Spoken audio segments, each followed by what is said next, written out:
তাকে বলা হয় বাংলাদেশের সবচেয়ে কিপ্টে রাষ্ট্রপতি। দেশের স্বার্থেই তিনি কিপ্টেমি করতেন। রাষ্ট্রপতি হয়েও প্রয়োজন ছাড়া তিনি রাষ্ট্রপতির বাসভবন বঙ্গভবনে আসতেন না। এমনকি বিদেশে অবস্থানরত পুত্রের সঙ্গে টেলিফোন কথোপকথনের ১৭০০ টাকার বিল তিনি নিজ পকেট থেকে দিয়েছিলেন, অথচ এটা রাষ্ট্রের খরচ করার কথা। সাবেক রাষ্ট্রপতি ও প্রধান বিচারপতি শাহাবুদ্দিন আহমেদ এতটাই দায়িত্ববান ছিলেন যে তার টেবিলে কেউ কখনো ফাইল জমা থাকতে দেখেননি। তিনি প্রমাণ করেছিলেন সততা, মেধা আর নির্মোহ ব্যক্তিত্ব থাকলে ক্ষমতার শীর্ষবিন্দুতে বসেও একজন মানুষ কতটা নিখাত থাকতে পারে। আসুন জেনে নেওয়া যাক দেশের ইতিহাসের সবচেয়ে সৎ ও বিতর্কমুক্ত এই রাষ্ট্রপতির জীবনের গল্প। শাহাবুদ্দিন আহমেদ নেত্রকোনার সন্তান। ১৯৫৪ সালে তিনি পাকিস্তান সিভিল সার্ভিসে অফিসার হিসেবে যোগ দিয়ে অক্সফোর্ড বিশ্ববিদ্যালয় থেকে জনপ্রশাসনে উচ্চতর প্রশিক্ষণ নেন। ১৯৬০ সালে তিনি প্রশাসন থেকে বিচার বিভাগে বদলি হন। শাহাবুদ্দিন আহমেদকে হাইকোর্টের বিচারক পদে নিয়োগ করা হয় ১৯৭২ সালে। নিজের সততা, মেধা আর আইনের প্রতি শ্রদ্ধাশীল থেকে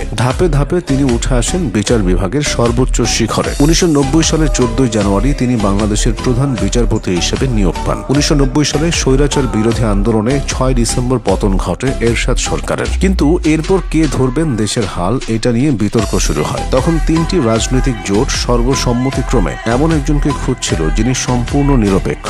অবশেষে প্রধান বিচারপতি শাহাবুদ্দিন আহমেদকে অস্থায়ী রাষ্ট্রপতি করার জন্য একমত পোষণ করে রাজনৈতিক দলগুলো। কিন্তু প্রথমে তিনি রাজি না থাকলেও পরে এক অভূতপূর্ব শর্ত দিয়ে রাজি হন। তিনি বলেন, আমি অন্তর্বর্তীকালীন সরকারের দায়িত্ব নেব, একটি সুষ্ঠু নির্বাচন দেব এবং তারপর আমি আবার আমার প্রধান বিচারপতির পদেই ফিরে যাব।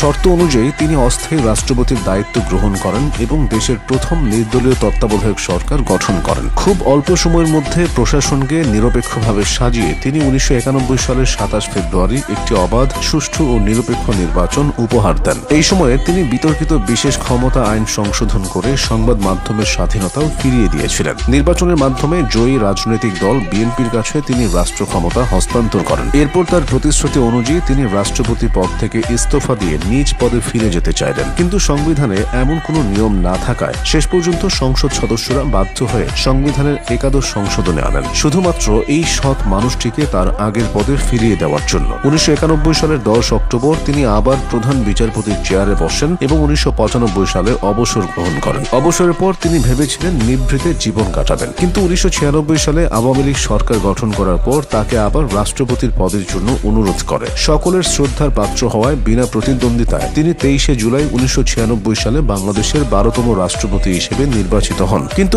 এবারও তিনি তার নিরপেক্ষতা ও সততার সাথে আপোস করেননি। বঙ্গভবনে কাটানো দিনগুলোতে তিনি অত্যন্ত সাদামাটা জীবনযাপন করতেন। রাষ্ট্রপতি হিসেবে তিনি যেসব দামি উপহার পেতেন তার সবই তিনি রাষ্ট্রীয় কোষাগারে জমা দিয়ে দিতেন।